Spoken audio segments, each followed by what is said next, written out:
અહીંયા વર્તમાન પેઢી ઉપસ્થિત છે, વહી જતો ભૂતકાળ અહીંયા ઉપસ્થિત છે, ત્યારે ભાવિ પેઢીની આપની પાસે શું અપેક્ષા છે, અનાગતની શું આજીજી છે, આપના સુધી રજૂઆત કરવા માટે હું એક નાનકડી દીકરી જેનું નામ જ ભાષા છે, ભાષા વાઘાણી અહીંયા ઉપસ્થિત છે અને એમની ભાવિ પેઢીની લાગણીઓ આપના સુધી પહોંચાડવા માંગે છે. સાંભળીએ અનાગતની આજીજી અને ત્યાર પછી તરત આદરણીય મુખ્યમંત્રીશ્રીને. નમસ્કાર.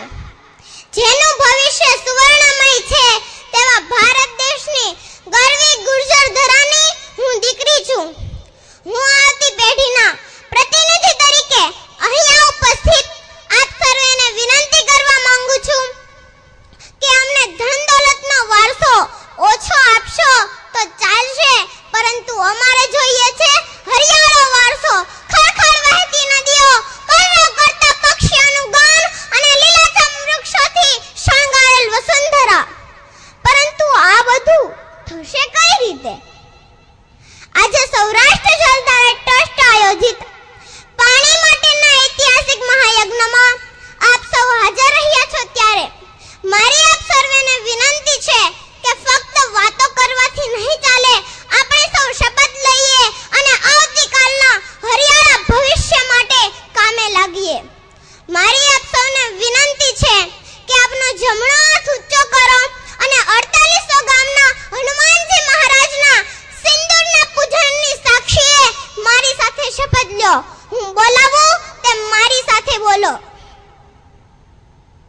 ટૂંક સમયમાં અમે દરેક ખેતરમાં ટપક સિંચાઈ પદ્ધતિથી જ ખેતી કરીશું. ટપક સિંચાઈ પદ્ધતિથી જ ખેતી કરીશું. પાતાળમાં પાણી ઉતારતા ઊંડા બિન ઉપયોગી બોર પૂરી દઈશું.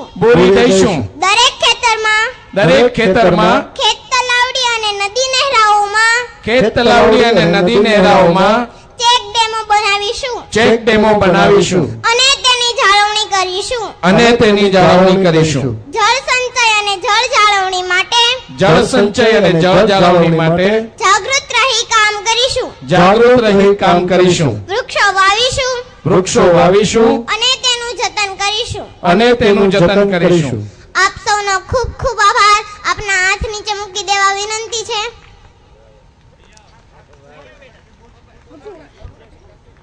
તમારા બધાની જાગૃતિ અમને હરિયાળો વારસો આપશે જ, પરંતુ અમારી કેન્દ્ર અને રાજ્ય સરકાર શ્રીને પણ અપીલ છે કે આજે ભલે અમે નાના છીએ પણ કાલે અમે પણ મોટા થઈશું.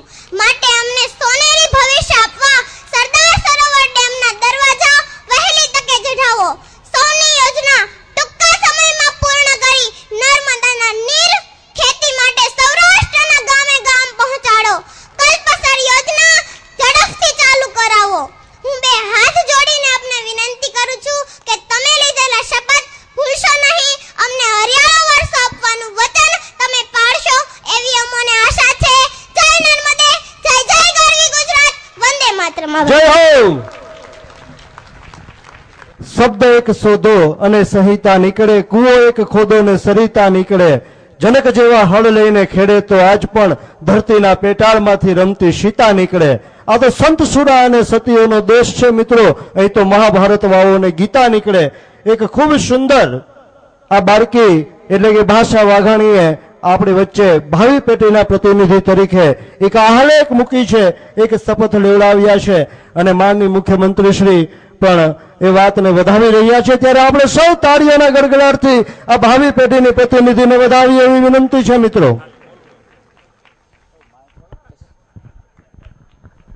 અને હવે